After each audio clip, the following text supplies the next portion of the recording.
Hi everyone. As I said in my last video, my primary motivation, my original motivation in opposing gender ideology came from seeing it as regressive. And I didn't want to see, and still don't want to see, men in women's spaces and sports. But then hearing the stories of regret of some of those who had medically transitioned, or reading them in articles or in books like this one by Walt Heyer, was deeply upsetting and became a major motivating factor in my opposition to allowing easy medical transition rather than making patients wait and helping them explore why they feel as they do, and waiting for children and teenagers to, at the very least, reach full adulthood. This does mean that for male transitioners, at least, it will be harder for most of them to convincingly pass as women, because they will have gone through a male puberty and grown tall and strong and hairy with deep voices. And not passing does seem to be a reason why some eventually detransition with their dysphoria uncured. Here is an example of someone saying that transition had done almost nothing for his gender dysphoria. He won't ever get to a point when he's okay with his body. He won't ever not look male. On the other hand, they can transition before puberty and end up without enough penile tissue to work with creating the fleshy tube approximation of a vagina.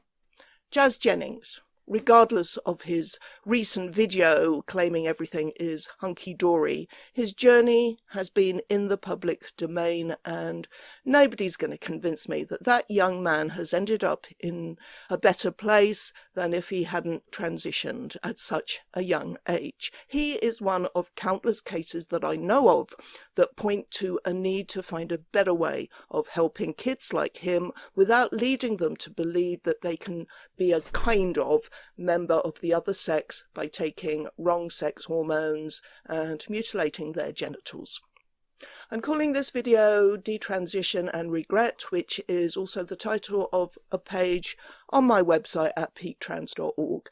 There isn't that much on it, actually. It's mostly links to personal accounts and a few videos.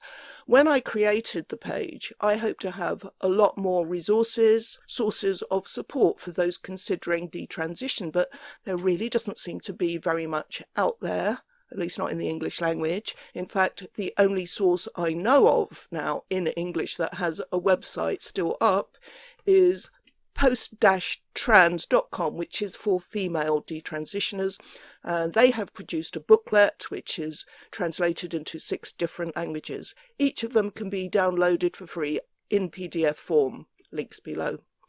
Detransition may sound easy for those of us who've never done it or never even transitioned, but it isn't. And the reason I know this is because I've listened. All I can do in this video is give examples of what countless people are saying. Here's a few words from Isaac Uncooked. I very much recommend his video to those struggling with detransition. And, once you have that realization, it doesn't necessarily go away. And then once you detransition, the dysphoria doesn't necessarily go away, right? And that's something you have to work on as well. And then, of course, after you get rid of the trans identity and the dysphoria, then you have other mental health issues you also need to work on. So you're in a really bad place. There's no getting around it. You are in a very deep, dark place that I have been, and that very few people honestly get to. And you might not even realize how difficult it is for you right now. But it's bad. But you can get through it. And you can get healthier. And you can get past it. And I mean totally past the dysphoria. The dysphoria affects me less and less. Most days I don't have it at all. Some days it does come back. And some days it comes back very strongly. But once I get through that delusionary period, it goes away entirely. Entirely. I'm cured. Now, unlike a lot of the other pages on my site, I haven't written any kind of introduction or anything from a personal perspective or giving my opinion on that page, because Firstly, when I launched the site at the end of 2017, I didn't know anything about detransition. I had only woken up to what was happening in respect of transgenderism earlier that same year. I was still in a supportive frame of mind, even after I was assaulted by the anti-women activists in September of 2017. Obviously, the behaviour of the wider community of woman haters soon cured me of that. But I had genuinely believed up until 2017 that everybody who medically transitioned did so because they'd spent their entire lives being unhappy, being the sex they were, and it hadn't occurred to me that any such people, having achieved what I imagined had been a lifelong dream, would want to detransition. And it was a revelation to me to find all these YouTube videos from people who were doing so. And the second reason I haven't written anything from me on that page was because I didn't want to weaponize the trauma that some had clearly gone through when they realized that transitioning hadn't worked for them. But I don't care anymore about being accused of weaponizing. Meet Luca. So I did transition as a minor. You know, I was a teenager who had a lot of mental health issues and had been sexually exploited and hated my body. And it ended with me kind of finding spaces where that was twisted into, no, you're just a boy in the wrong body. And it ended with me having my first ever medical intervention being a double mastectomy at 16, before any hormones, before anything else. And because of transitioning at such a young age, in the past 6 months, I have watched my body fall apart and waste away in front of me. You know, I have constant joint pain. I've watched my muscle mass waste away. I've watched my vocal cords hurt. I don't know if I'll ever be able to carry a child. The evidence we have suggests that the best way to figure out if gender dysphoria persists into adulthood is to let them grow up. Because a lot of these kids will grow out of it, and many of them will just grow up and end up being gay or gender nonconforming. With accounts like that, and there are so many, I feel it's more important to raise awareness that transitioning often doesn't work and often makes people feel worse than they did before. I'd originally called my page just Detransitioning, but I later renamed it Detransition and Regret in order to include accounts of people who regretted transitioning but didn't detransition. And this isn't to imply that everyone who detransitions regrets transitioning in the first place. I have heard detransitioned people say they needed to do it to find out it wasn't the right choice for them. I've heard some say that they don't regret the irreversible changes to their appearance, and they still suffer from the dysphoria, the dysmorphia, or whatever psychological issue they had that made them want to escape their sex bodies in the first place. Lisa Marciano wrote an article in Quillette in which she says, "The detransitioners I see in my practice are all female and they are all in their early 20s. At the time they became trans-identified, many were suffering from complex social and mental health issues. Transition often not only failed to address these issues, but at times exacerbated them or added new issues. These young women often became derailed from educational or vocational goals during their period of trans-identification. The young women with whom I have worked became trans-identified during adolescence. They frequently did so in the context of significant family dysfunction or complex psychosocial issues. Sexual assault and sexual harassment were common precursors. A majority had an eating disorder at the time they became trans-identified. Since detransitioning, most now understand themselves to be butch lesbians. All of these young women report that their experience of gender dysphoria had been sincerely felt. According to their recollections, they were as truly trans as anyone. In some cases, they received a formal diagnosis of gender dysphoria from mental health clinicians. Others attended informed consent clinics through which they were able to access testosterone after only a brief discussion with a health provider. Some people who do regret transitioning don't detransition, and there are various reasons for that. Scott Nugent is an example. I don't expect people who are set on transitioning to want to hear from people who detransition, but people generally need to be better informed and ideally want to see an end to this extraordinary phenomenon. This is kind of scary because I only realized this a couple of days ago and I've only come out to a few people. I'm a guy.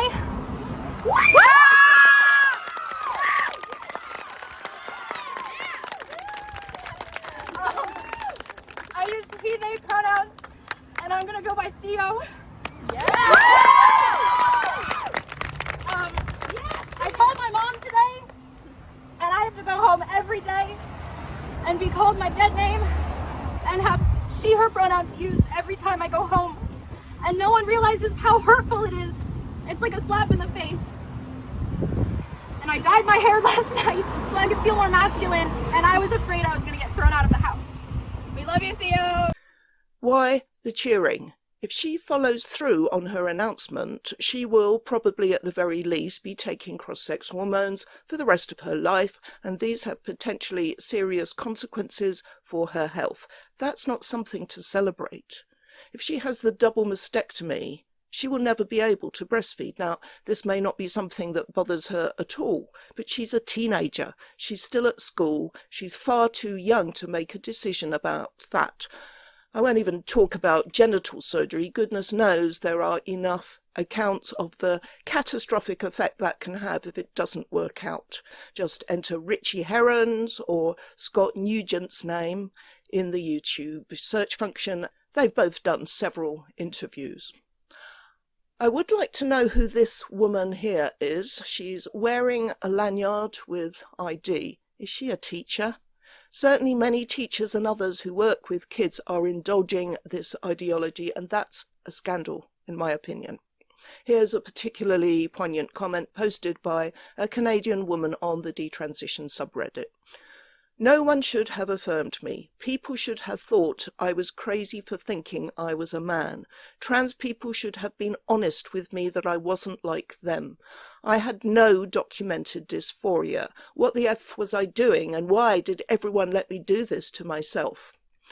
In the subsequent conversation that she had with other posters, it emerged that she had undiagnosed autism at the time, and she started thinking that maybe the reason she was so unhappy and always felt different was because she was transgender. It's a familiar story.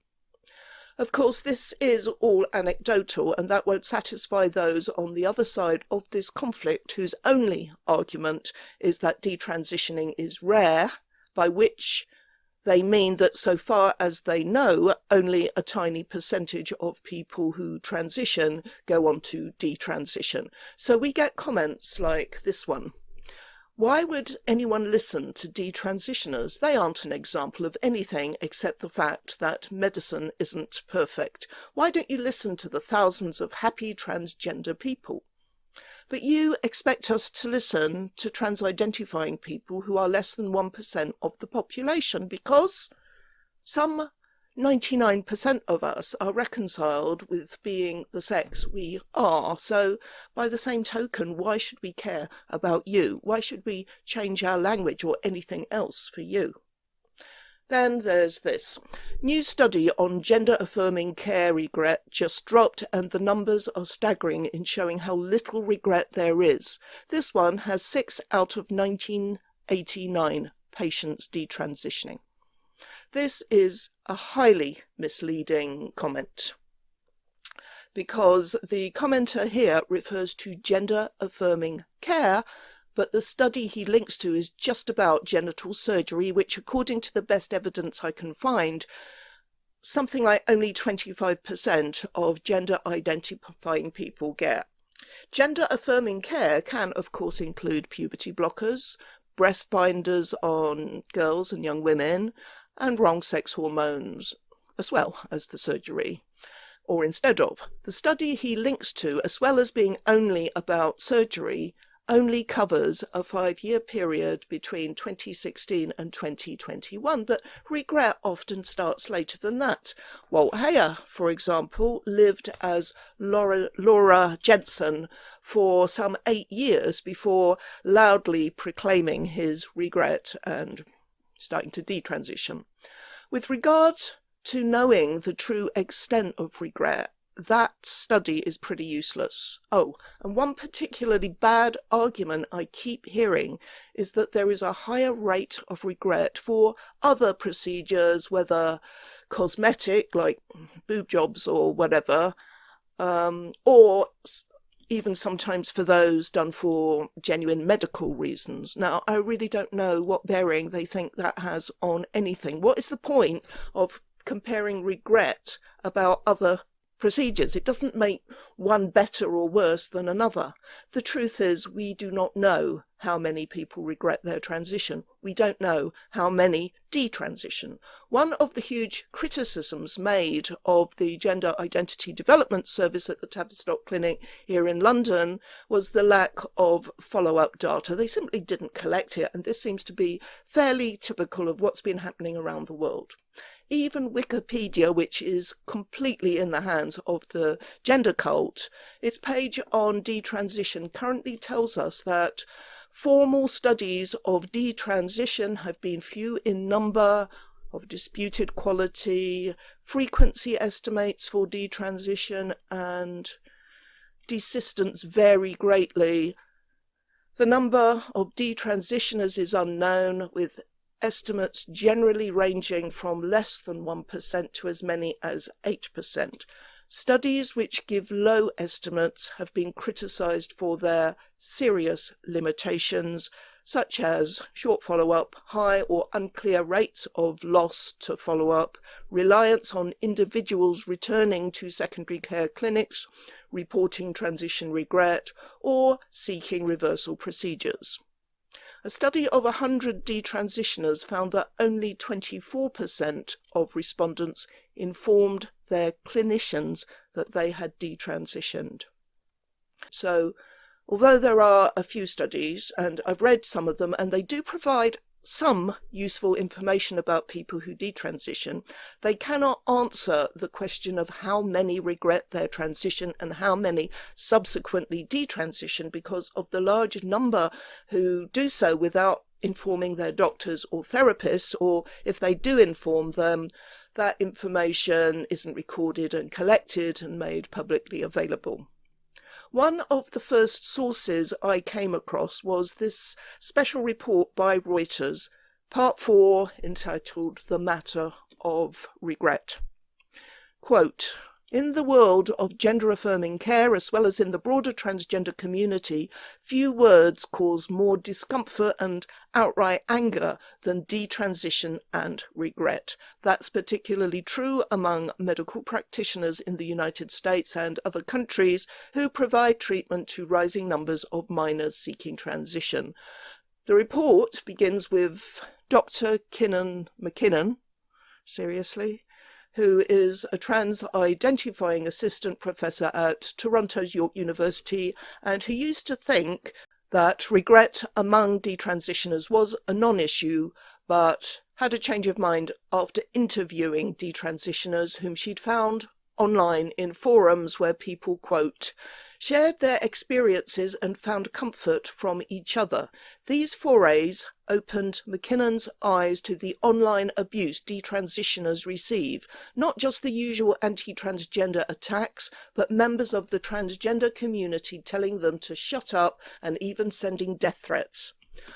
Quote, "I can't think of any other examples where you're not allowed to speak about your own healthcare experiences if you didn't have a good outcome," McKinnon told Reuters. No, of course there isn't. That's because this isn't really about healthcare and doing the best for people. So last year, 2022, McKinnon led a research team and they interviewed 40 detransitioners. Many have said their gender identity remained fluid well after the start of treatment, and a third of them expressed regret about their decision to transition. Some said they avoided telling their doctors about detransitioning out of embarrassment or shame. Others said their doctors were ill-equipped to help them with the process. Most often, they talked about how transitioning did not address their mental health problems. The report goes on to say that McKinnon decided to organise a symposium to share the team's findings, and some healthcare providers refused to join.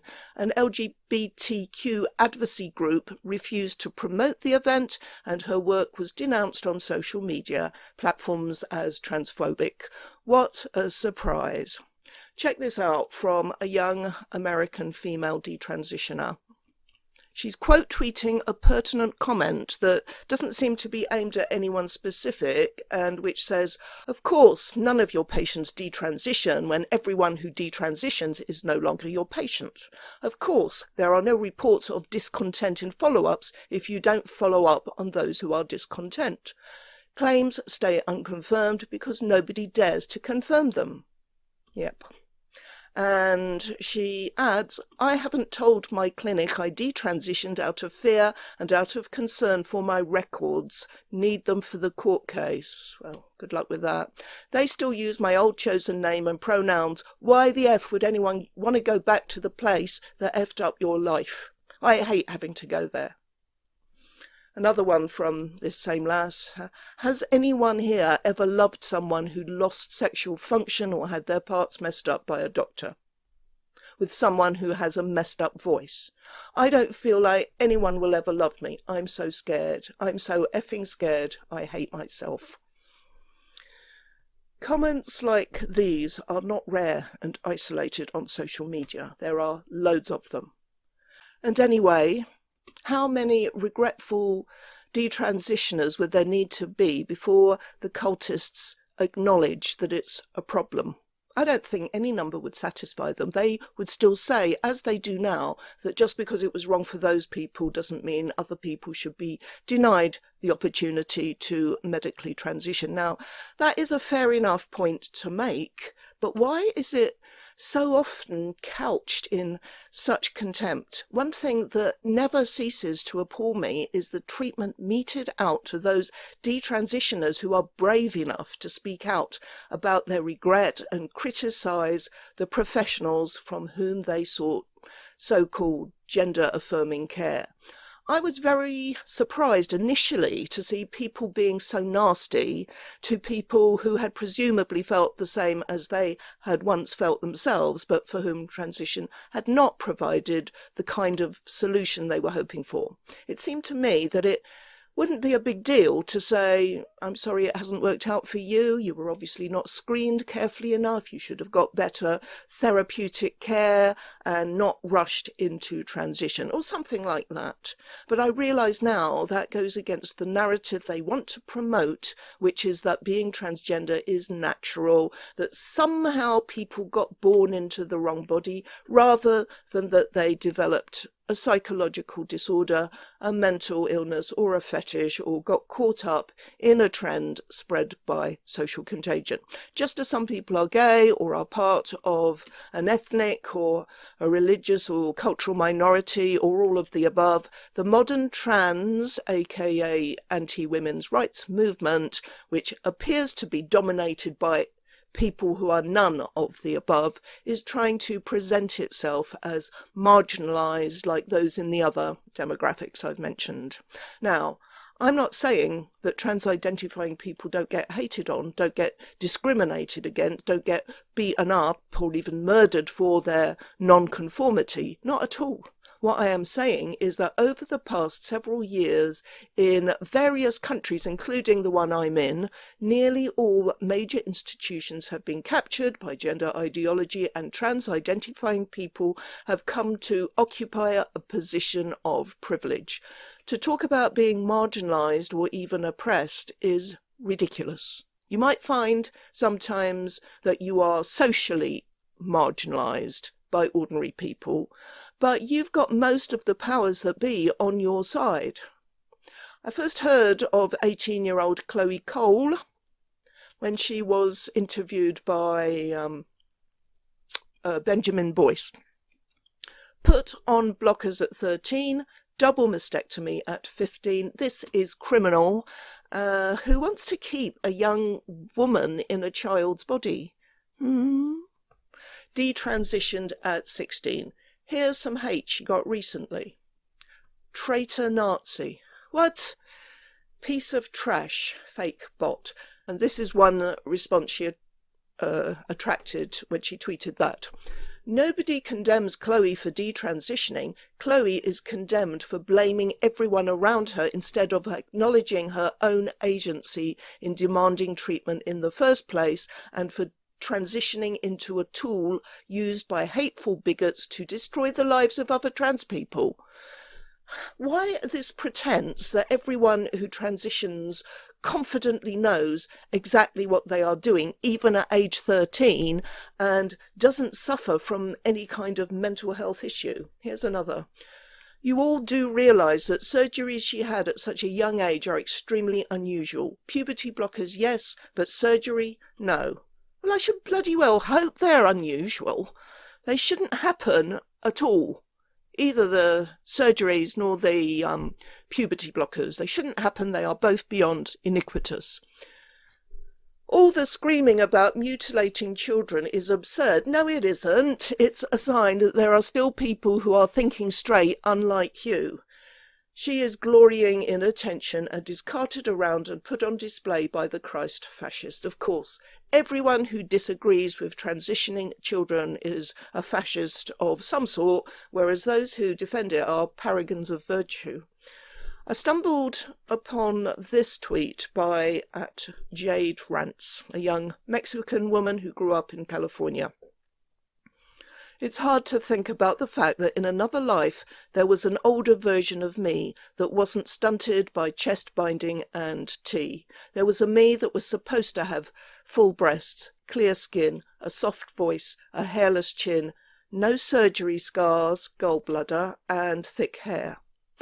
I should say that she has not had any kind of gender-affirming surgery, and it's not clear whether her taking testosterone caused the gallstones she had surgically removed, but there is some evidence emerging of a causal link. Jade has given me her permission to tell her story in this video, by the way. I'll just show a few of the many tweets of hers I read to give the gist. She is now 23 years old. I hit puberty at 9. I was bullied and relentlessly mocked for hitting puberty earlier than the other kids. Rumours that I had been assaulted. I was a freak for developing. From that moment, I was already set up for a testosterone prescription. Bullying for being perceived as different in some way features in so many of the accounts given by young female transitioners, though for the majority I've read or heard, the difference was due to autism or being a lesbian or both. But this account of bullying because of early development is one I can really empathise with. I was very much a tomboy, which I think made early development all the more mortifying. But Jade describes herself as having been the girliest kid you could ever imagine. Apparently, I was convinced I was a literal princess. I vividly remember my dream of marrying a prince and having kids. This is not a transgender child. Well, of course it isn't. She tells us she originally saw a therapist for OCD and social anxiety, then was transferred to another one. Therapist who prescribed me tea did not care that I was literally bullied for hitting puberty earlier than the other kids, or the fact that I was extremely girly as a child. I told her these things because I was hesitant. I told her these things multiple times, yet she still went ahead. I get so scared about sharing my detrans story because I struggle deeply with always wanting to be liked and having people feel liked, loved by me. But I know this is something I have to do, and one day everything will come to light so I wouldn't always be hated. I mean this very seriously. Wanting to be loved and having others feel loved back is the reason I was abused. She doesn't go into detail about abuse except to say that it started after starting the transitioning process. I was used up and stayed until it destroyed me. I don't want anyone to be hurt by my views, but I care too much about kids, specifically girls, being hurt to stay silent. And of course she gets all the hate she deserves for being brave enough to speak out.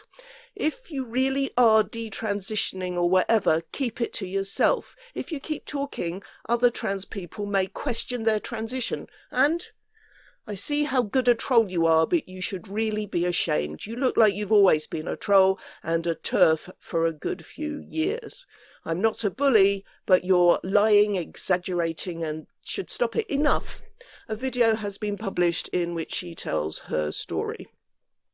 So I can only give a couple of examples in a video, but there is so much hate being expressed by trans-identifying people and their allies towards people who were in the same place as they are now. It's horrific. They do not deserve it. But it confirms the cultish nature of this pernicious movement. It's obviously better to wait and exhaust every other approach to helping people come to terms with what they are than to have people make irreversible changes to their appearance, impair their fertility, and possibly endanger their long-term health or come to regret their decision. But if there is one thing that is needed just as urgently, it is support and care for detransitioners from the professionals and everyone else. That's all. Thanks for watching. Bye.